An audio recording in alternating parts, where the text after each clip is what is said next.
¿Me consiguen escuchar bien?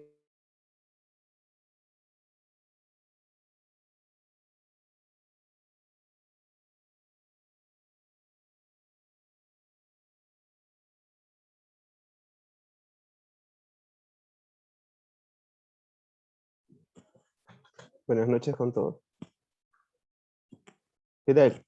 Eh, Hoy ya vamos a iniciar con el tema de inmersión a la terapia periodontal quirúrgica.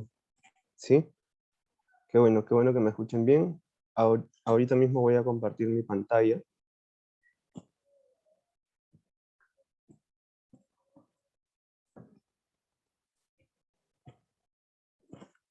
Listo. Ahí estamos todos.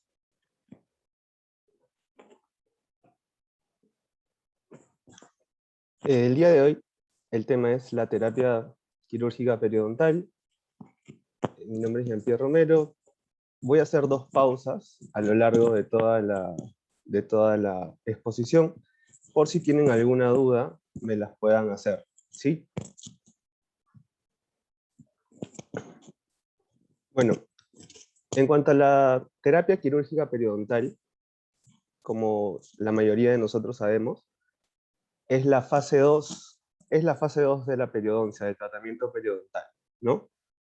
¿Qué quiere decir que es la fase 2? Que antes de eso hemos tenido una fase 1, ¿no? Entonces, eh, tiene muchas polémicas ahora, lo de la terapia quirúrgica. ¿Por qué? Porque muchas corrientes están decidiendo hacer a todo paciente cirugía periodontal. ¿Sí? Paciente que llega con bolsa periodontal, cirugía periodontal. Ya no se espera, como hasta hace más de 50 años, que sea mayor de 5 para elegir hacer una terapia periodontal quirúrgica, ¿no? Es bien controversial. En estos momentos hay hasta corrientes filosóficas, depende del lugar, depende de la moda, que van a intentar hacer cirugía periodontal. Entonces, con los conceptos tradicionales, lo que se nos decía hace 50 años, más de 50 años, desde 1950, es que si nosotros tenemos una bolsa periodontal mayor a 5 milímetros, inmediatamente nosotros debemos de aplicar la terapia periodontal quirúrgica.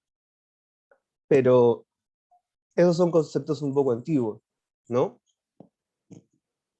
Acá vemos pacientes en la figura izquierda que tienen hiperplasia gingival, y también entonces decidimos llamar al especialista para que haga gingivectomía, para que arregle la estética. En la figura del medio vemos que hay una posible bolsa, ¿no? Vemos bolsa periodontal, llamamos al especialista para que igual haga una cirugía resectiva. ¿Qué quiere decir una cirugía resectiva? Que va a eliminar tejidos, ¿no? Y eso no es del todo bueno para nosotros. ¿Qué se decía cuando hay bolsa periodontal? Una bolsa periodontal es cuando la inserción de la encía diente, de la unión dento-gengival, se ha perdido, ¿no? Entonces, para eliminar esas bolsas, cortábamos encía. Ya no teníamos bolsa, pero tampoco teníamos encía, ¿no? Y en el lado derecho vemos que hay una resección, ¿no? Una resección gingival. Ahora, ¿qué procedimientos debo realizar? ¿No? Para esto debo tener toda la información posible, debo tener destreza, debo de consultar al paciente muchas veces o de informarle al paciente muchas veces. ¿Qué cosa? Que se le va a hacer un corte, que posiblemente después de la cirugía vaya a tener un poquito de molestia, un poco de malestar, ¿no? Y debemos sí o sí seguir unos protocolos, ¿no?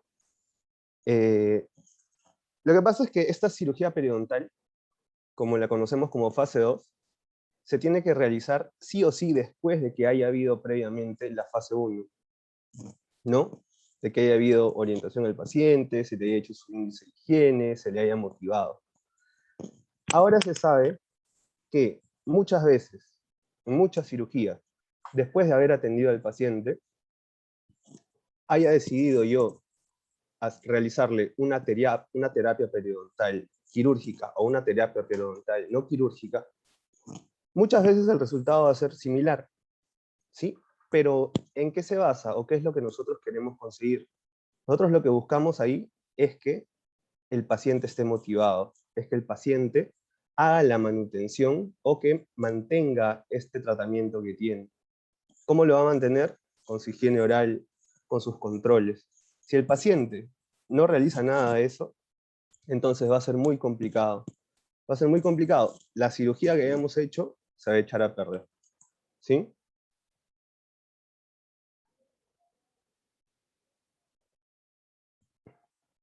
Entonces, ¿cómo yo saber si es que debo realizar una terapia periodontal quirúrgica o no quirúrgica? ¿No?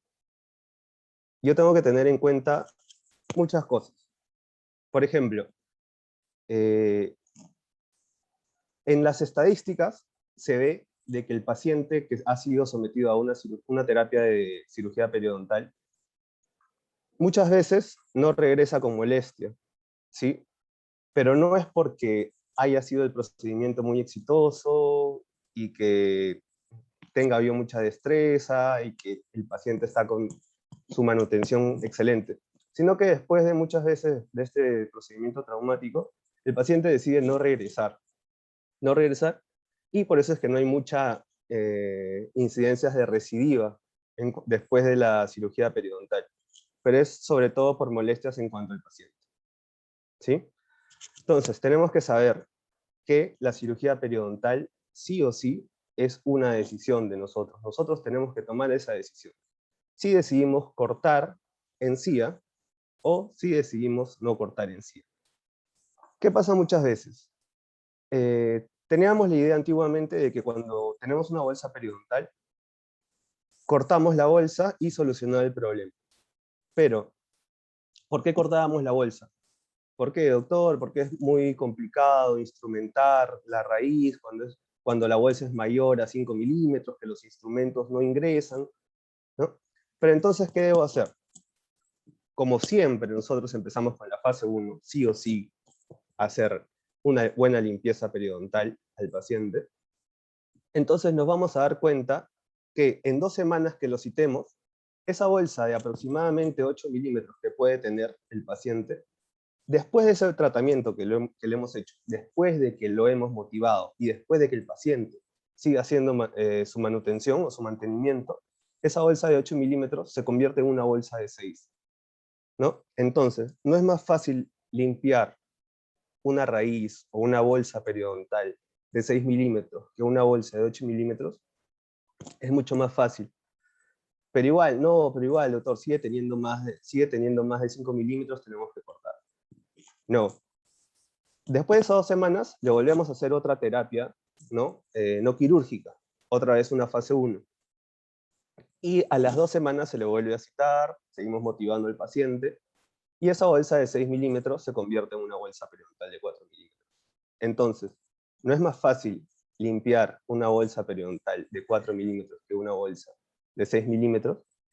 Y muchas veces el paciente motivado no precisa de hacer esa terapia quirúrgica, ¿no? Entonces, hoy tenemos el principio que la terapia periodontal se manifiesta por una disbiosis, ¿sí? ¿Y qué es la disbiosis? ¿No? Bio viene de vida y dis de desequilibrio, ¿no? Entonces, esta disbiosis inicia con un desequilibrio de las bacterias que nosotros comúnmente tenemos en la boca, ¿no? Son bacterias periodontales que están equilibradas, pero ¿qué pasa? Ocurre un equilibrio con ellos, con estas bacterias, con estos microorganismos, y va a haber un sobrecrecimiento en cuanto a número, ¿no? Una sobrepoblación de bacterias. ¿Qué quiere decir?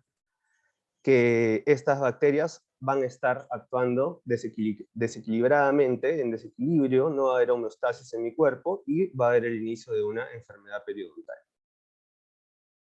¿sí? Y entonces, ¿qué era la enfermedad periodontal?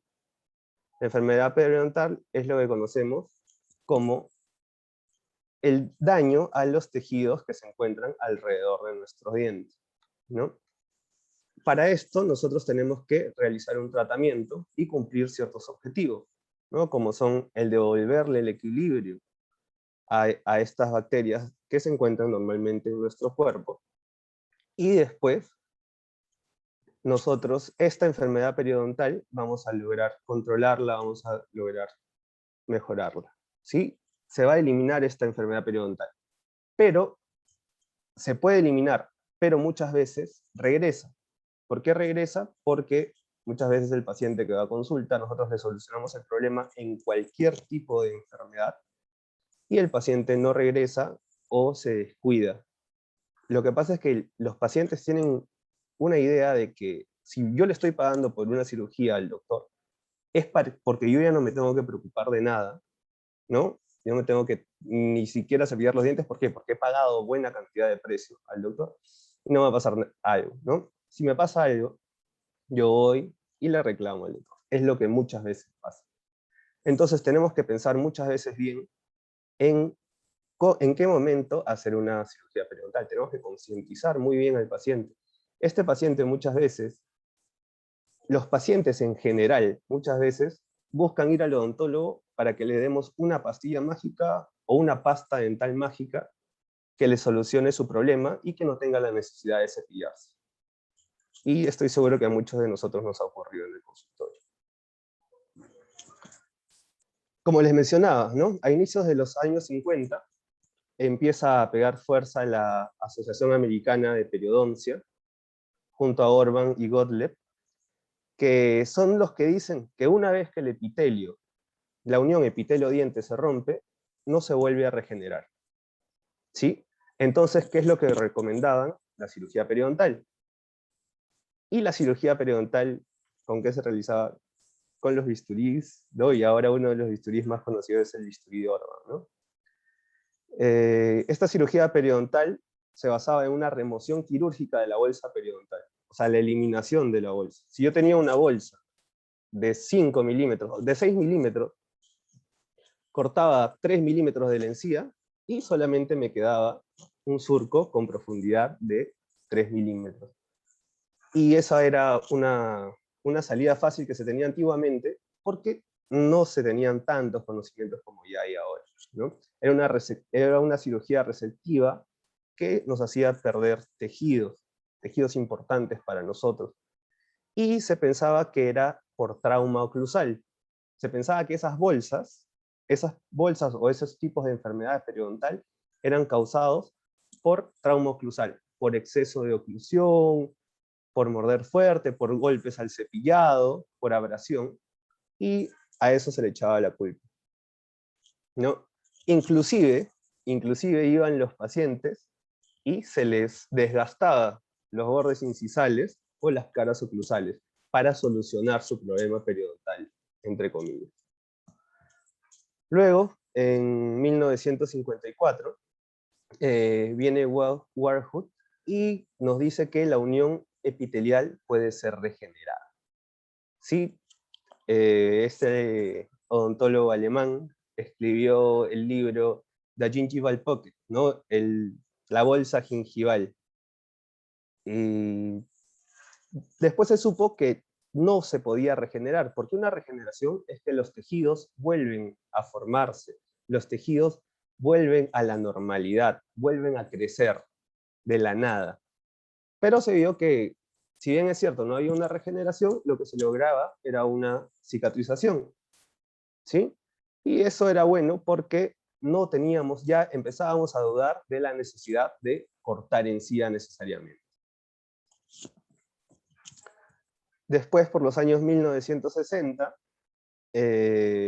ya empieza el versus, ¿no? Empieza el versus. Corrientes que decían que sí, de todas maneras tenemos que eliminar la bolsa cortando encía, cortando tejido de nosotros, y contra la de técnicas de reinserción, ¿no? Ya el nombre va cambiando. Antes se decía que no había ningún tipo de regeneración, después se descubrió que se podía cicatrizar, y ahora vienen las técnicas de regeneración, ¿no? En la imagen podemos ver, ¿no?, que tenemos una retracción gingival de más o menos 3 milímetros, y por dentro e internamente se aprecia que tenemos igual una bolsa gingival, una bolsa periodontal. Entonces, la suma de esta bolsa periodontal más la retracción que teníamos nos daba en total la pérdida de inserción. Y esos son los datos que llenamos mayormente en nuestro periodontograma, ¿no? En 1975 Linde nos narra que el trauma oclusal no es producido por la enfermedad periodontal, ¿sí? O el trauma oclusal no produce la enfermedad periodontal. Lo que hace el trauma oclusal es causa movilidad, ¿sí? Causa la movilidad del diente. Pero previamente, para que un trauma oclusal cause la movilidad del diente, hay que tener una enfermedad periodontal, ¿no? En sus mayorías de veces. ¿Y quiénes eran las que causaban la enfermedad periodontal? Las bacterias. ¿Sí? Se descubrió que las bacterias eran los microorganismos encargados de destruir esa unión dentogingival. Y después Ramjord y Linde, Ramjord en la Universidad de Estados Unidos y Linde en Suecia, nos narran que comienzan a estudiar la importancia del mantenimiento, la importancia de la manutención. Estoy mencionando esta palabra porque es lo más importante después del tratamiento que nosotros elijamos realizar. Nosotros decidimos realizar una terapia periodontal no quirúrgica, solamente fase 1, tenemos que ponerle mucha importancia a la manutención, al mantenimiento. Si nosotros optamos por una terapia periodontal quirúrgica, ¿no? Igual, lo mismo. Estudios comprueban actualmente que siempre, o en el más del 95% de casos se van a obtener los mismos resultados. Así yo opte por una terapia periodontal quirúrgica o por una terapia periodontal no quirúrgica. Pero estos resultados van a ser favorables en los dos casos dependiendo de la manutención y de la concientización del paciente. Para eso tenemos que tener las desventajas, ¿no? Unas desventajas que son el precio, una desventaja para el paciente, para nosotros no mucho, que muchas veces los pacientes, por la diferencia de precios, de que le puedes ofrecer una fase 1 por una cantidad y le mencionas que lo más adecuado sería una cirugía periodontal que le cuesta 5 veces más en promedio, ¿no? Entonces como que el paciente lo piensa un poco. Después el dolor. Muchas veces por el dolor, por ese trauma que el paciente siente al realizarles un corte, va a ser muy perjudicial para ellos. Yo les cuento, yo tuve un paciente al cual se le recomendó terapia periodontal quirúrgica en 3 sextantes. Pero después de realizarle la terapia periodontal quirúrgica, ¿no? La eliminación de bolsa, en un sextante, el paciente no quiso continuar con los demás sextantes, porque acuérdense que también, aparte del dolor, igual el precio, nosotros cobramos un precio por cada sextante en el cual tenemos que realizar alguna cirugía. ¿Qué pasa? El paciente prefirió los demás sextantes mantenerlos con la terapia periodontal no quirúrgica. Y obtuvimos que el resultado fue el mismo. Se eliminaron las bolsas poco a poco. Esa bolsa que tenía de 6 se convirtió en una de 4 y de 4 pasó a convertirse en una profundidad de surco de 2 milímetros. Y en cuanto a la fidelización, si el paciente, como les mencioné también en diapositivas anteriores, al paciente le realizamos una cirugía, muchas veces el paciente no va a regresar porque piensa que ya lo hemos curado o porque ha tenido una situación traumática. Así sea con la mayor delicadeza que podamos, es una situación traumática. No existen las cirugías atraumáticas, como hemos escuchado muchas veces. No existen las cirugías atraumáticas. Siempre va a haber un traumatismo. Podemos volverlo mínimo, pero va a ser un traumatismo al final. ¿Sí? Y acá les muestro un paciente que llegó a consulta que claramente no se seguían a observar en la encía marginal, está rosada, ¿no? Aparentemente se ve ausencia de enfermedad periodontal. Pero vemos entre el canino, entre los caninos y los laterales, ¿sí? En sentido coronoapical, unas hendiduras, ¿no? Que sí o sí ese paciente ha sido sometido a una cirugía periodontal. Sí o sí. Entonces el paciente llega de otro consultorio preocupado. ¿Por qué? No por los surcos que tienen las encías post cirugía, sino por esos triángulos. El paciente manifiesta tener triángulos entre diente y diente, triángulos negros nos manifiesta. Y entonces nos damos cuenta que este paciente ha venido con esos black spaces. ¿Por qué? Porque ha sido sometido a una terapia periodontal quirúrgica previamente, sin tener, ¿no?, los cuidados necesarios. Estoy seguro de que entre diente y diente, en la cresta interproximal de los dientes, inclusive le han desgastado hueso para, entre comillas, quitar el tejido mal, ¿no? Ese paciente, que fue inicialmente por un problema periodontal, fue sin dolor, porque la enfermedad periodontal no duele, ¿no? Ahora, al mostrar esas recesiones, estoy seguro que llega a consulta con una hipersensibilidad, o sea, con dolor, la estética muy desmejorada, y nuevamente tenemos que someterlo a una cirugía, ¿no? En este caso ya no va a ser resectiva, sino regenerativa, porque vamos a intentar reconstruirle las papilas. Y es por eso que tenemos que analizar bien si es que de verdad amerita realizar la terapia periodontal o no. Hasta acá tenemos preguntas.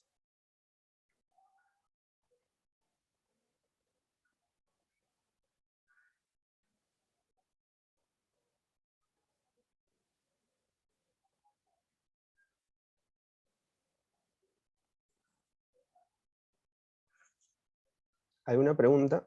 ¿Está quedando todo claro?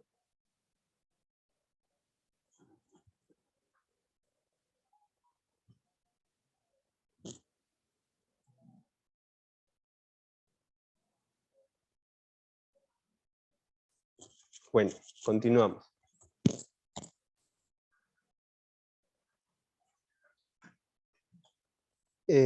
Muchas veces se nos ha enseñado en el pregrado de que debemos de realizar esta terapia quirúrgica periodontal. ¿Para qué?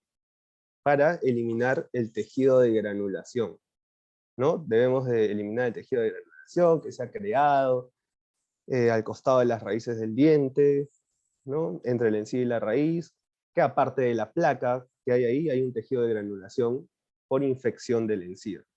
Yo así lo entendía, yo entendía que el tejido de granulación era malo, era perjudicial, y sí o sí lo teníamos que eliminar con el raspado y con el alisado radicular. Para eso teníamos que abrir encía. Pero en realidad, ¿qué es el tejido de granulación? Bueno, de todas maneras, para pensar si es que vamos a realizar una terapia quirúrgica, una fase 2, tenemos que haber visto presencia de bolsa periodontal, ¿no? ¿Qué hay dentro de esa bolsa periodontal? Dentro de esa bolsa periodontal vamos a encontrar bacterias.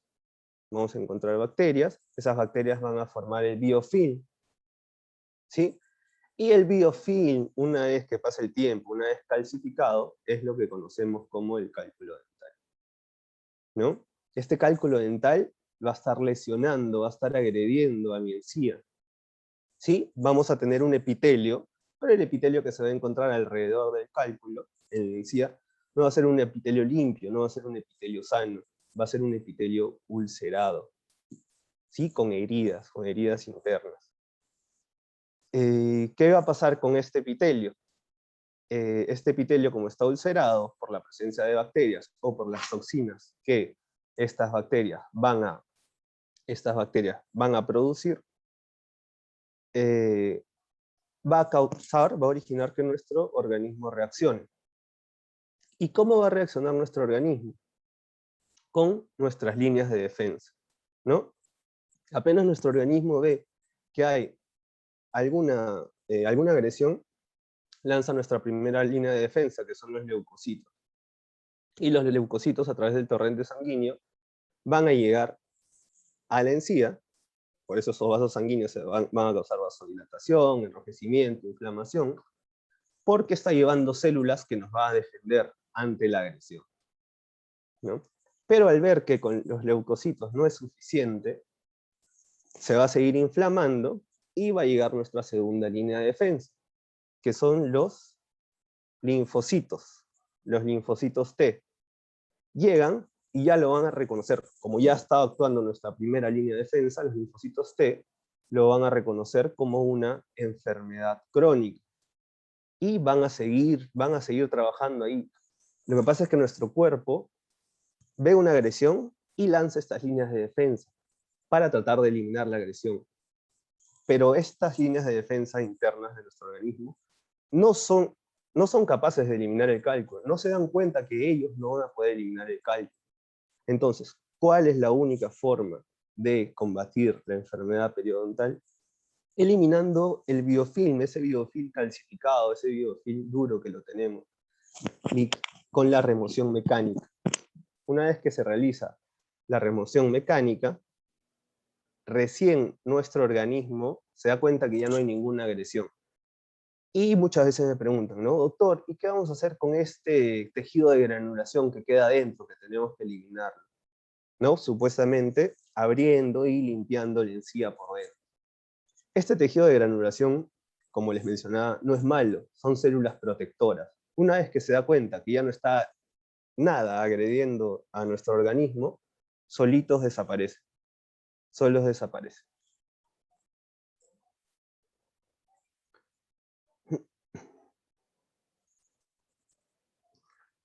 Listo. Como mencionábamos en el tema que estamos, en la fase 2, la terapia periodontal quirúrgica, nosotros tenemos que evaluar dos cosas, ¿no? Tenemos que reconstruir tejidos perdidos. ¿Cómo vamos a reconstruir tejidos perdidos? ¿O qué tejidos perdidos vamos a reconstruir? Vamos a reconstruir encía, ¿no? Muchas veces la retracción que aparece, o tejido óseo, ya que se ve que la enfermedad periodontal se manifiesta muchas veces en el hueso, es en las crestas óseas, y es el primer tejido de nuestro cuerpo que reacciona, ¿sí? Se reduce. ¿Cuál es la alternativa ante eso? Colocar injertos, ¿no? Y también muchas veces vamos a tener una lesión de Furca. Cuanto a las lesiones de Furca, ya sabemos que ocurren en las molares, se dividen en lesión tipo 1, tipo 2, tipo 3. ¿Se pueden regenerar? Sí se pueden regenerar. Ahora tenemos materiales muy buenos, como por ejemplo el Endogain, que abrimos encía y colocamos. Me parece que está en la siguiente diapositiva. Ajá. Por ejemplo, en esta lesión de Furca, esa es una sonda de Navers, que vemos que está a punto de ingresar ya 6. Cada uno de estos segmentos mide 3 milímetros, ¿no? El primero no es opaco, ha ingresado de todas maneras, y ya se ve el segundo segmento opaco. Entonces ya tenemos una bolsa clase 2, ¿no? Una lesión de Furca clase 2, porque está a punto de llegar a 6. ¿Cómo solucionamos este problema? Tenemos sí o sí que abrir, porque ahí sí es imposible limpiar una Furca sin la necesidad de levantar un colgajo. Abrimos, limpiamos y colocamos un material bueno, ¿no? El Endogain, que es de la casa de Straub. Y también la fase 2, aparte de reconstruir tejidos, también lo realizamos para corregir anomalías mucogingivales, ¿no? que van a ayudar a mejorar el control de placa. Cuando un paciente tiene mucha retención de placa después de su hiperplasia, después de la hiperplasia que presenta, que muchas veces lo relacionamos después de que el paciente ha sido sometido a aparatos ortodónticos, vienen con las encías muy inflamadas. Por ejemplo, trabajamos en una clínica y el ortodoncista, de 100 casos que tenga, 70 nos va a mandar a nosotros para que hagamos una gingivectomía. ¿no? Pero de todas maneras, porque queremos cosas rápidas, queremos apurar, pero muchas veces de repente también realizando un par de fase 1, ¿no? Fase no quirúrgica, no vamos a tener la necesidad de realizar eso.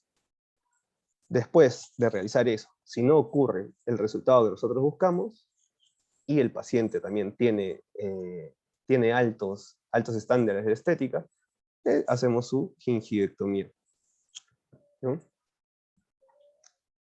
Esta diapositiva que ya la vimos. Entonces, acá tenemos que la terapia inicial es lo que va a comenzar todo nuestro tratamiento. ¿Cuál va a ser la terapia inicial? Va a ser la motivación, el índice de higiene oral que le vamos a hacer al paciente, las técnicas de cepillado que les vamos a enseñar, y le vamos a decir por qué se está causando ese problema. Después de eso, le hacemos una reevaluación a las 2 semanas, y le hacemos nuestra terapia básica. ¿Cuál es la terapia básica? ¿No? El raspado y alisado radicular, la profilaxis dental, acompañado de algunos materiales químicos, ¿no? Como es la clorexidina, que nos va a ayudar bastante a eliminar microorganismos. Después de la terapia básica, vamos a la terapia quirúrgica. Esta terapia quirúrgica, ya le hemos hablado en toda esta clase, de que es la que nos va a ayudar, de todas maneras, a solucionar los problemas que no se han podido solucionar en las 2 etapas iniciales. ¿Sí? Si estas 2 etapas iniciales no las he podido solucionar con una perfecta reevaluación, con una perfecta motivación al paciente, entonces es necesario sí o sí realizar la terapia quirúrgica. Después de la terapia quirúrgica viene la terapia reconstructiva, que es muchas veces cambiar coronas mal adaptadas, restauraciones que están causando retención de placa, ¿sí? Y después de que pasen por rehabilitación prácticamente, el paciente regresa para que le hagamos su terapia periodontal de soporte. ¿Cuál es la terapia periodontal de soporte? La manutención. De lo que estamos hablando, en cada diapositiva prácticamente que hablamos mencionamos a la manutención. Si no hay manutención, no vamos a lograr ningún beneficio para el paciente. O sea, se va a lograr un beneficio que le va a durar 2 semanas, y después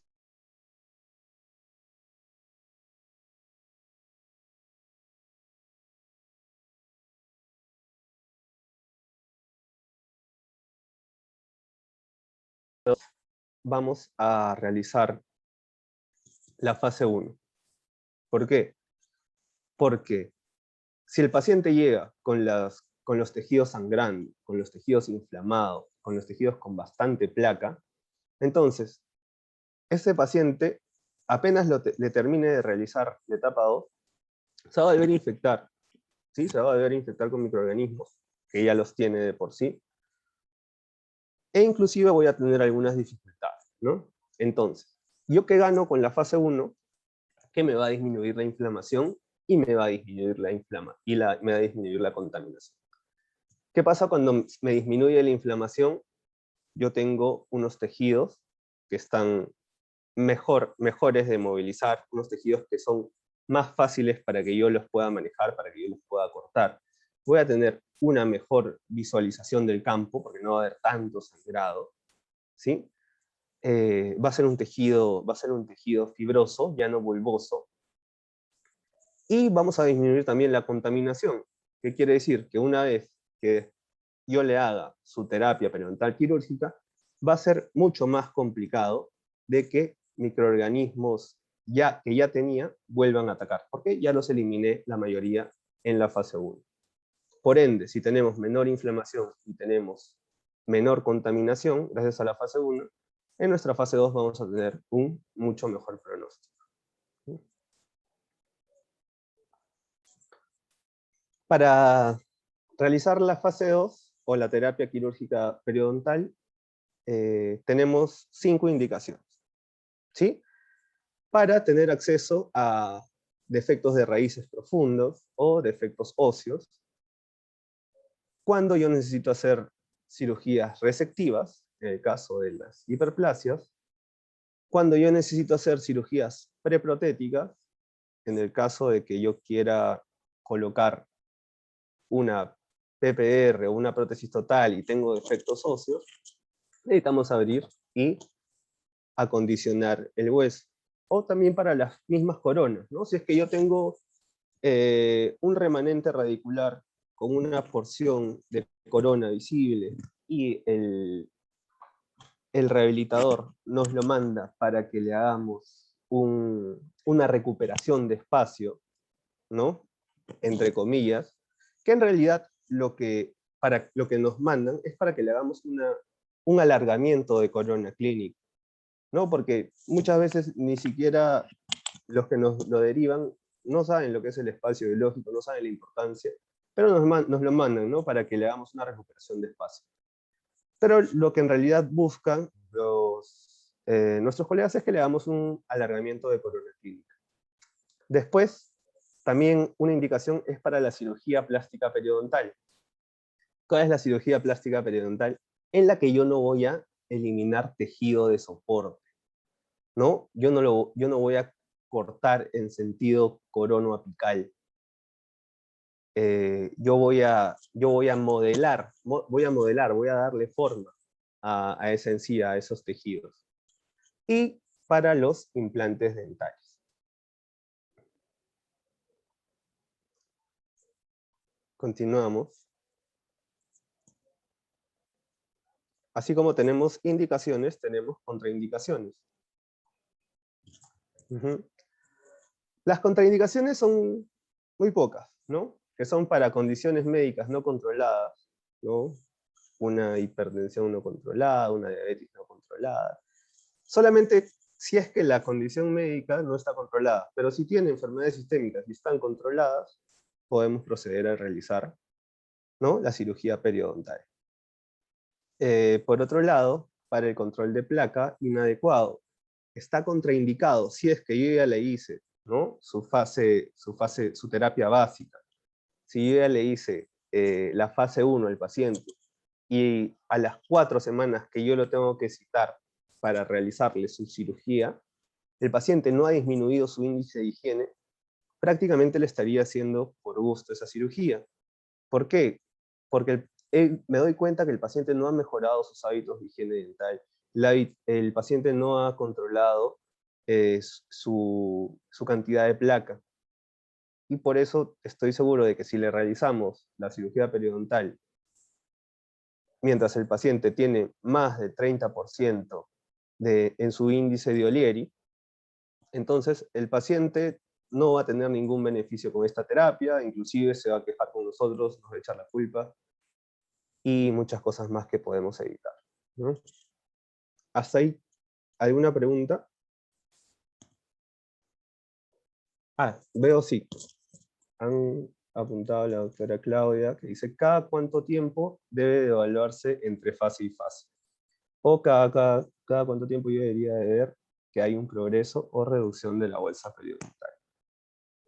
Perfecto. Como íbamos mencionando, cada 2 semanas nosotros debemos de realizar la fase 1. Cada 2 semanas. Porque le hacemos la limpieza y a las 2 semanas lo volvemos a citar y vemos que ha mejorado, esa bolsa de 8 se convertía en una bolsa de 6, que se puede dar el caso. Luego lo volvemos a limpiar, esa bolsa de 6 se convierte en una bolsa de 4. Entonces ya no vamos a darnos cuenta que ya no vamos a necesitar realizar una terapia resectiva, ¿no? No vamos a necesitar eliminar encía. Y después de la última cita de su fase 1, si es que vemos que no ha mejorado, pero que el paciente tiene buena manutención, realiza buen mantenimiento de sus dientes, tiene buena técnica de cepillado, no llega y me dice, no, doctor, me he dado cuenta que el hilo dental no me ayuda en nada. Después de su última terapia de fase 1, lo citamos de entre 4 a 6 semanas, como que la última chance. ¿Sí? Si vemos que no ha mejorado, ¿no? Procedemos a realizar la cirugía periodontal.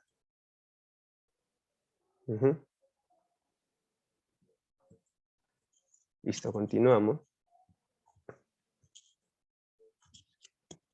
Ya, ahora ya vamos a entrar al tema quirúrgico en sí, ya la última parte de esta charla que tenemos.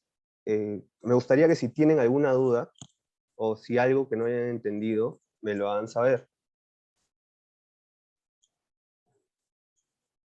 Medicación después de la terapia.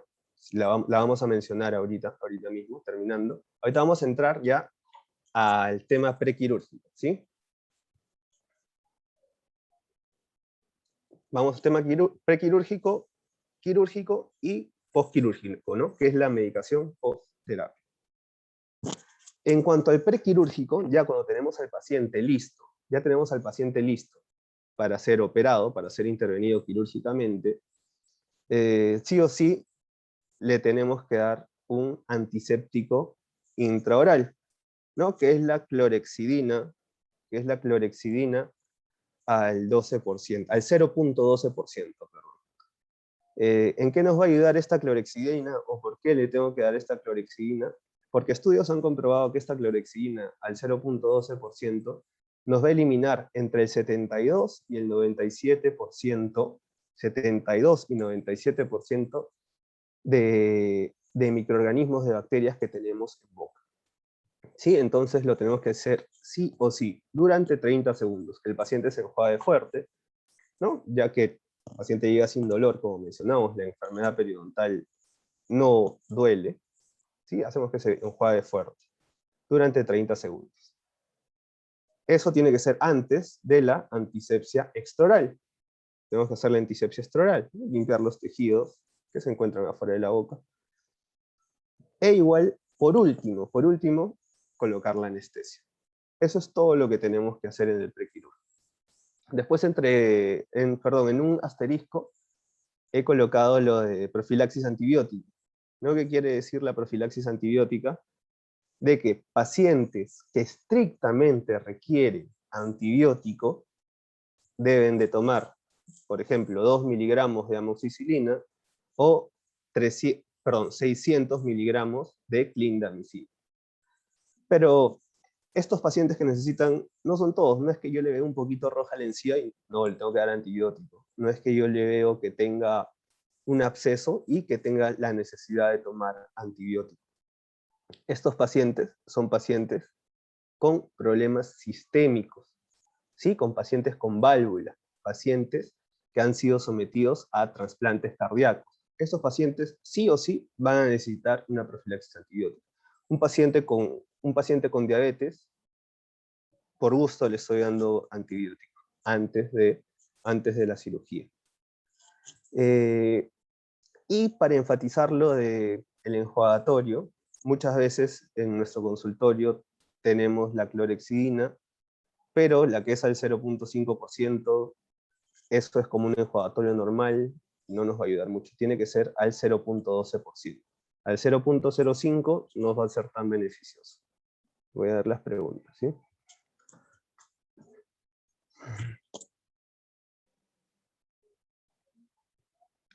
Ya, a ver. Se realizó un sextante, tratamiento quirúrgico y los dos sextantes fue con fase 1. ¿Cómo le explicó que se obtiene el mismo resultado, tanta diferencia de precio? Ajá. Ajá, ya. La pregunta es cómo le expliqué al paciente de que ya no iba a ser necesario, ¿no? La fase 2 en los otros sextantes. Esa es una buena pregunta porque el paciente siempre tiene que estar informado desde el principio. Al paciente no le tenemos que decir que sí o sí necesita ser sometido a cirugía. El paciente cuando llega le decimos que vamos a hacer todo lo posible, todo lo que esté en nuestras manos, que tenemos evidencia, que se puede corregir esta enfermedad periodontal mediante solamente fase 1, un raspado y alisado radicular y profilaxis dental, pero que tenemos también una posibilidad de que así no sea, de que tengamos que intervenir quirúrgicamente.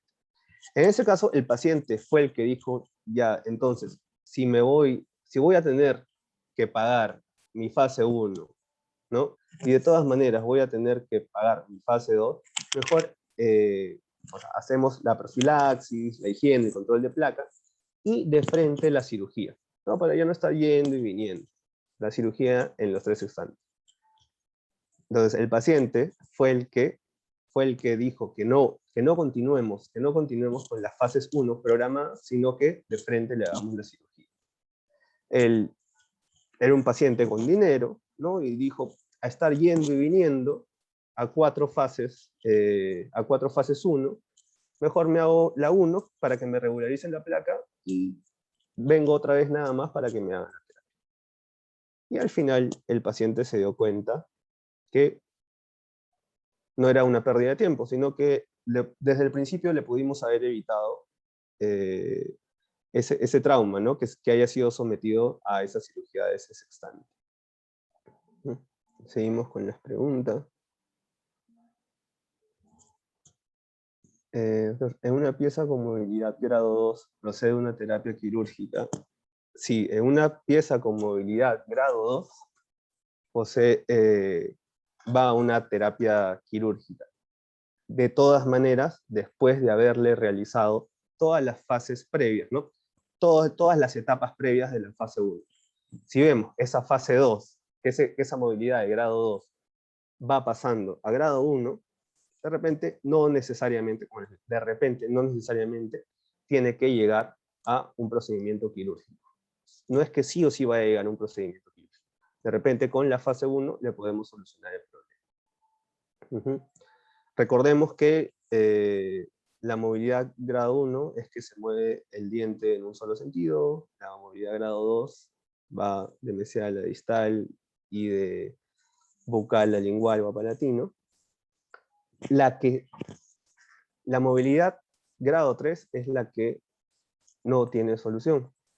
La movilidad grado 3 es de que aparte de ese diente tener movilidad hacia ambos lados, ¿no? Tanto hacia vestibular y palatino, y hacia mesial y hacia distal, inclusive tiene movilidad apicocoronar. Ese paciente, así le damos fase 1, le damos fase 2, si existe fase 3, le hagamos fase 3, no va a tener solución. Ese diente se va a perder. Tiene pronóstico mal.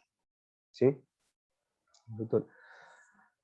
Al utilizar enjuague bucal, evitarías la periodontitis.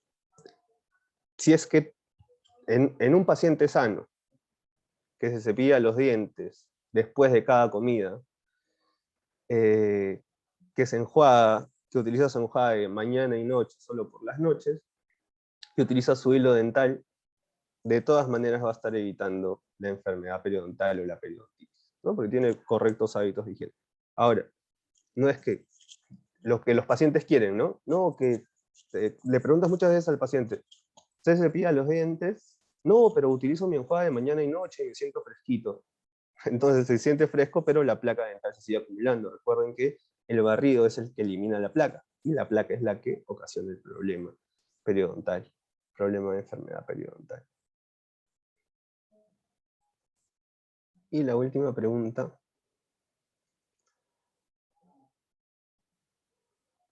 La profilaxis antibiótica en pacientes con enfermedad sistémica es única dosis de 2 miligramos de amoxicilina. Luego puedo seguir tratamiento terapéutico o ya no es necesario. Si en la preoperatoria lo realizamos en 2 sesiones o se realiza el tratamiento en diferentes días. De igual manera, sigue su profilaxis antibiótica desde el tratamiento o solo cubre en su primera cita. Ya, lo que les decía, la profilaxis antibiótica sistémica de amoxicilina de 2 miligramos es solamente para una cantidad reducida de pacientes, que son los pacientes que tienen problemas, que han tenido problemas muy severos en el corazón, que han sido sometidos, ¿no?, a un trasplante de válvula, a un trasplante cardíaco, que tienen prótesis dentro de su corazón. Esos pacientes son los que tienen la necesidad de ingerir esta terapia antibiótica, ¿no? Terapia antibiótica sistémica. Lo que todos los pacientes necesitan es el antiséptico, el antibiótico local, que lo estamos utilizando, ¿no?, la clorhexidina del 0.12%. Paciente con enfermedad sistémica, como hipertensión, como diabetes, no va a necesitar esta terapia antibiótica. Es solamente para pacientes con problemas severos con el corazón. ¿Sí? Listo. Seguimos.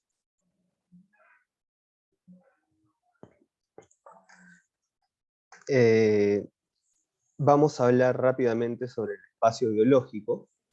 ¿Sí? El espacio biológico quirúrgico, ¿no? El espacio biológico quirúrgico, que se entiende entre la cantidad de tejido que tenemos por encima de la cresta ósea, la cantidad de tejido que tenemos por encima de la cresta ósea y por debajo de el margen gingival.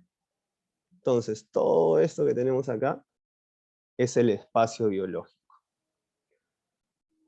Compromete surco gingival, el epitelio de unión y el tejido conectivo propiamente dicho, ¿no? Todo esto es el espacio biológico quirúrgico, ¿sí? Este espacio biológico nos va a ayudar bastante, porque nos va a ser muy útil, porque nos va a ayudar a prevenir también las enfermedades periodontales. Es más, si yo no tengo este espacio biológico, si yo tengo destrucción en estos tejidos, va a ser muy difícil que nuestro cuerpo solo intente eliminar esta enfermedad periodontal o nos ayude a controlar esta enfermedad periodontal. ¿Sí? Entonces, esto les menciono porque vamos a ver un caso.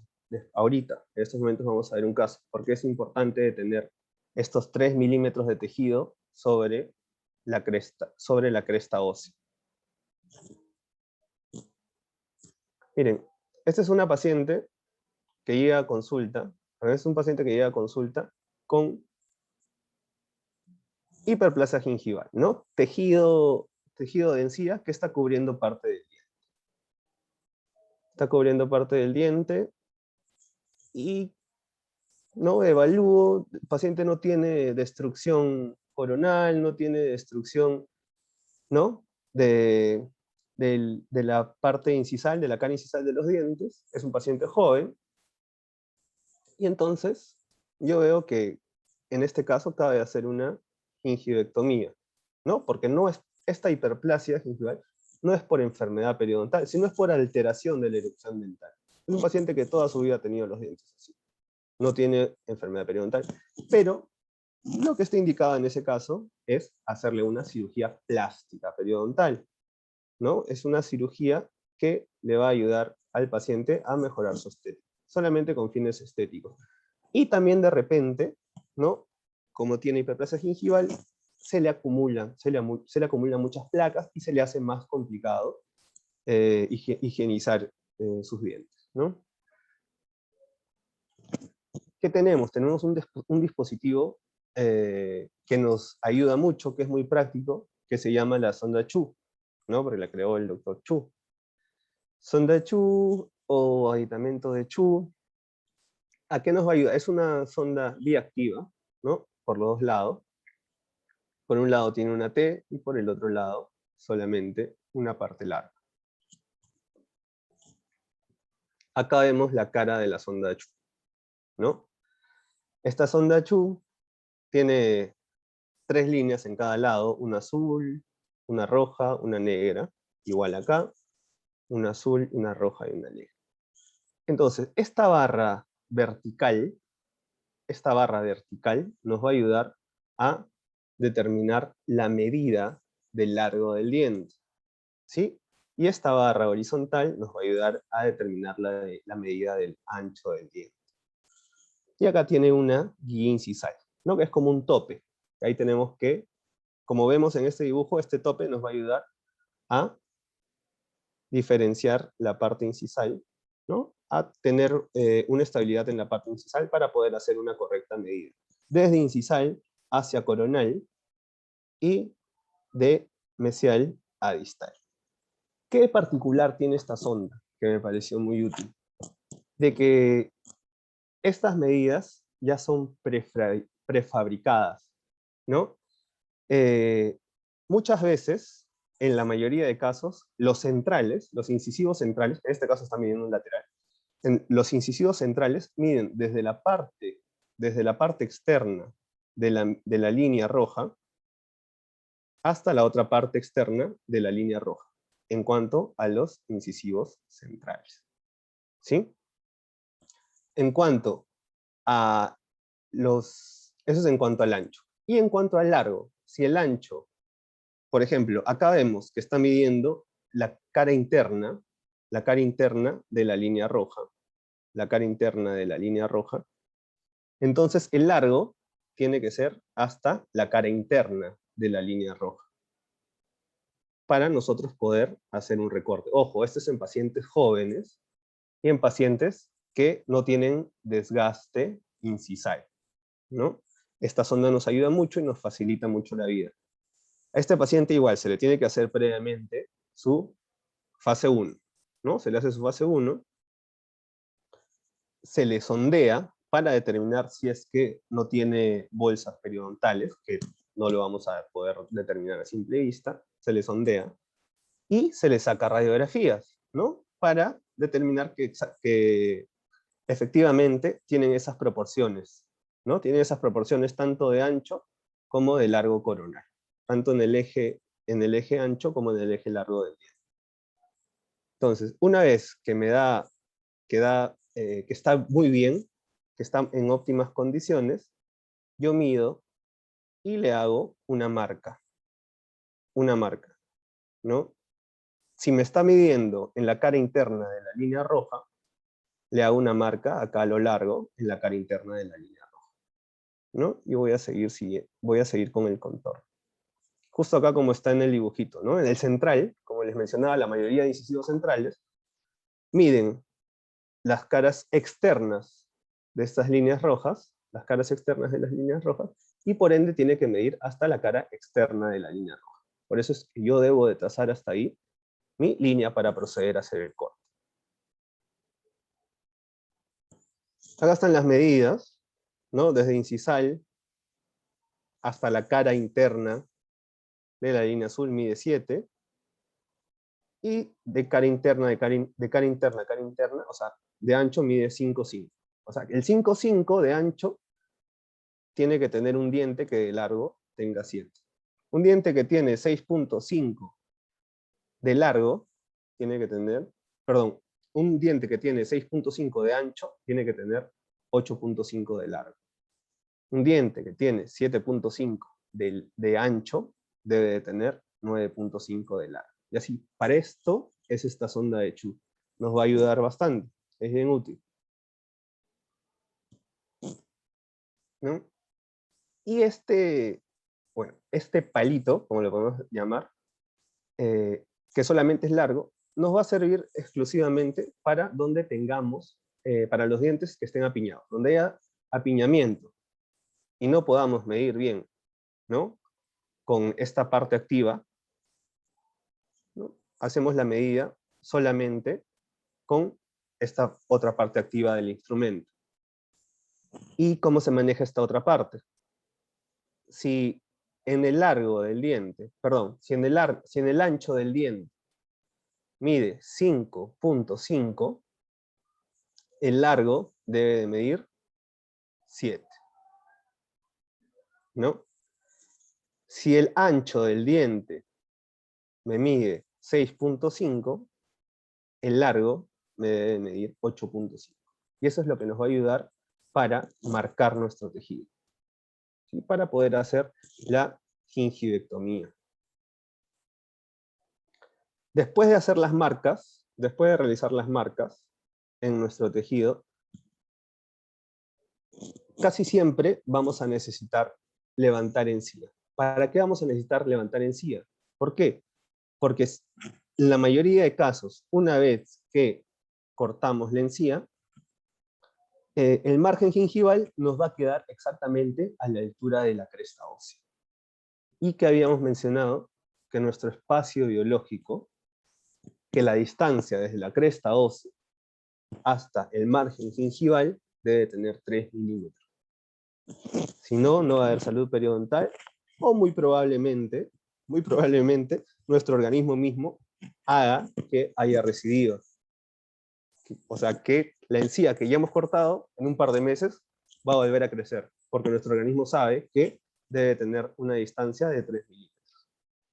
Entonces, por eso levantamos y vemos que efectivamente está prácticamente al mismo nivel de la unión cemento-esmalte, y medimos 3 milímetros, ¿no? Medimos 3 milímetros, hacemos la marca con una fresa y procedemos a desgastar en todo el contorno. Vamos a desgastar en todo el contorno y cerramos para después no tener problemas. Para después no tener problemas es que hacemos el desgaste. ¿Por qué? Porque o vamos a tener problemas en salud periodontal, o nuestro organismo mismo va a producir que regrese, que haya recidiva, que ese tejido que hemos cortado vuelva al lugar donde estaba antes, porque tenemos que tener nuestros 3 milímetros de espacio biológico quirúrgico. ¿Sí? Entonces el paciente llegó con esta hiperplasia gingival, ¿no? Con este problema de erupción dental, ¿sí? Y el problema fue corregido de esta forma, se le ve mucho mejor, el paciente salió contento, no hubo recidiva, ese control es un año después, así que todo bien. Y eso es todo por hoy, chicos.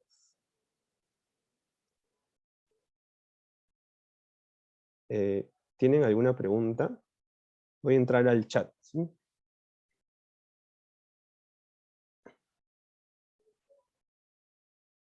Ah, ya, cierto. Me preguntan si el paciente tiene algún grado de movilidad, ¿no? Si de un diente con algún grado de movilidad, recomendamos ferulizar el diente. Está contraindicado ferulizar los dientes cuando hay enfermedad periodontal. ¿Por qué? Esta férula nos va a causar una sensación de alivio, ¿no? Va a ser como una droga para el diente. Esta férula va a hacer que el paciente, como una droga para el paciente va a pensar que su diente ya no se mueve. Y efectivamente, la columna del diente ya no se está moviendo. Pero estas férulas, ¿qué van a causar internamente? Van a causar mayor acúmulo de placa, ¿no? Van a causar mayor acúmulo de placa, y ese diente que lo iba a perder probablemente en 3 años, muchas gracias a esa férula que le va a causar esa sensación de alivio al paciente, lo va a perder en un año. ¿Por qué? Porque retienen bastante placa. ¿Sí? Está contraindicado, está prohibido ferulizar dientes con movilidad. No es una solución. ¿Sí? Es algo perjudicial. La movilidad es necesario ferulizar el diente. Como les mencionaba, no está contraindicado ferulizar los dientes cuando hay enfermedad periodontal.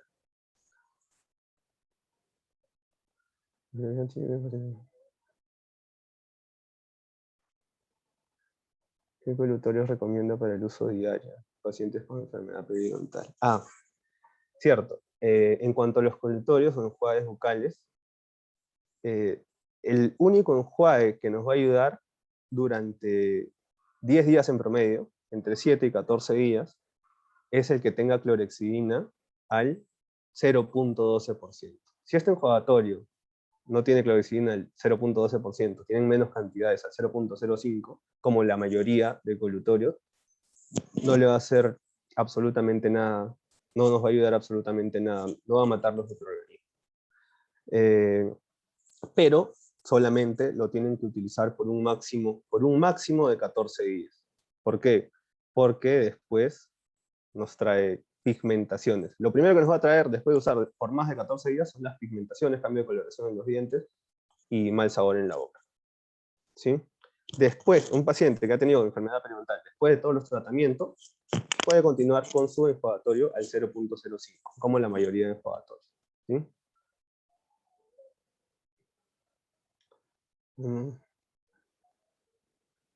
Para los incisos centrales nos podemos guiar con el cenit del canino. Sí, claro, pero haciendo un examen digital, ¿no? Un examen digital de sonrisa. Tenemos que ver que están a la misma altura. Después de tomarle fotografías, tiene que estar a la misma altura el cenit del incisivo con el cenit del canino, ¿no? Pero estas líneas, esta guía o esta sonda de Chu no es necesario hacerle el examen digital de sonrisa para hacerle la cirugía. Lo que sí le podemos hacer el examen es para mostrarle al paciente cómo es que va a quedar, ¿no? Y cierto, cuando vayamos a hacer cirugía periodontal, ahora que me mencionan el cenit, cuando hagamos las descargas verticales, está prohibido hacerlas a la altura del cenit o a la altura de las papilas. Porque si lo hacemos en la altura del cenit, nos va a causar recesión, y si lo hacemos a la altura de las papilas, esa papila se va a perder y nos va a crear esos black spaces, esos triángulos negros que tiene el paciente. Sí, la incisión tiene que ser entre el cenit y entre la papila.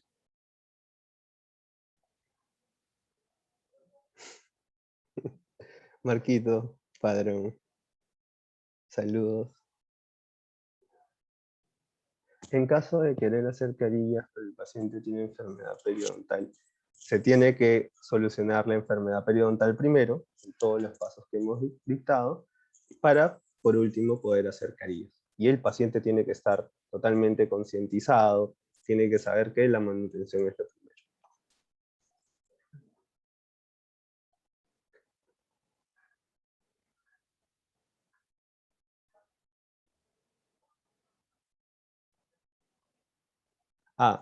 No, ¿se puede realizar endodoncia en un paciente que tiene movilidad grado 2? No, no se puede realizar endodoncia en pacientes que tienen movilidad dental. También está contraindicado.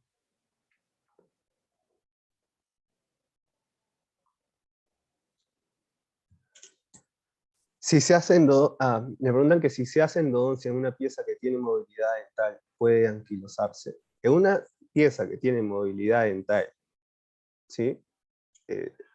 Se puede anquilosar con la endodoncia, pero si es que esta movilidad dental no es a causa de enfermedad periodontal. ¿Sí? Si es que ha sido por un trauma, se hace la endodoncia y esta pieza puede anquilosarse. El herramienta de corona debe haber 3 milímetros, no más que esta ósea. La pregunta es, ¿debemos de desgastar el tejido óseo por toda la circunferencia vestibular o también por mesial y distal? ¿Verdad? Tenemos que desgastar el tejido óseo solamente por la cara vestibular, que es donde estamos manejando la estética en el paciente, ¿sí? Para poder lograr la diferencia de 3 milímetros desde el margen gingival hasta la cresta ósea.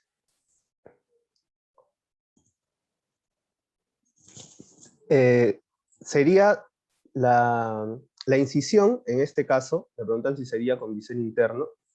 Sí, de todas maneras sería con bisel interno. Sería como que un bisel interno modificado. En realidad es una incisión sulcular a nivel de todo el surco, a nivel de todo el surco del diente, ¿sí? Y en las incisiones circulares no se hace con una angulación de 45 grados, como se hace en una cirugía con bisel interno, sino se hace prácticamente paralelo al eje del diente, paralelo al eje longitudinal del diente. Listo. Listo, chicos. Me informan que ya hemos terminado. Si tienen otras dudas, ahí tienen mi correo, me escriben y yo los ayudo. ¿Sí? Eso sería todo por hoy.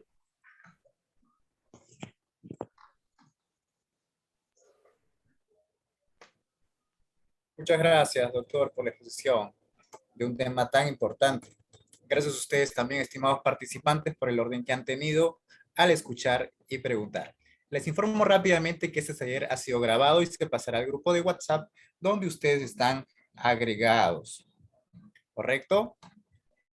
También vale decir que estos temas y muchos más los van a poder encontrar detallados en el Diplomado Internacional Práctico de 6 meses, cirugía periodontal, ¿correcto? Las clases serán todos los sábados de 3:30 a 5:30 p.m. En el transcurso del curso contaremos con 3 ponentes especializados como el doctor Jean-Pierre Romero, los cuales están comprometidos con cada tema de la currícula. Este diplomado internacional, que estará certificado por la Universidad PACOP de Brasil, que aportará peso, además de aportar peso a su currículo y aprendizaje teórico práctico. Ya dentro del curso tendremos prácticas presenciales con maquetas biológicas donde podrán simular la operación. Ventajas: grupo de WhatsApp exclusivo, certificación internacional con un peso de 600 horas académicas, plataforma virtual, grabación de todas las clases, inversión al alcance de todos los bolsillos, y el inicio será este sábado 15 de enero. Es importante decir que las clases serán en vivo y en directo desde el primer día y contarán con un asesoramiento constante y una plataforma virtual personalizada, ¿correcto? La inversión del curso con los descuentos especiales será especificado en los grupos de WhatsApp, y si no están agregados a ningún grupo de WhatsApp, por favor, copien el siguiente número, ¿correcto? Comunicarse al 9019 83 86 4, ¿correcto? Esto es solamente si es que no se encontraran en ningún grupo de WhatsApp, ¿correcto? Ahora sí, para inscribirnos.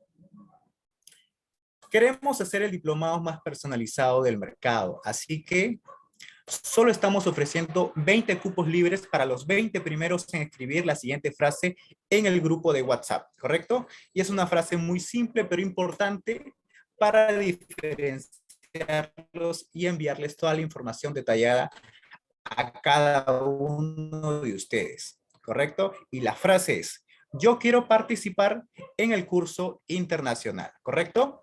Yo quiero participar en el curso internacional. Con esto, usted ya estará separando su vacante y su descuento especial. Los detalles, repito, los detalles los enviaré a su WhatsApp personal de cada persona que ponga yo quiero participar en el curso internacional. Ahora sí, muchas gracias y nos vamos todos a los grupos de WhatsApp para poder inscribirnos. Conmigo será hasta una próxima oportunidad. Atentos al grupo de WhatsApp. Muchas gracias y buenas noches.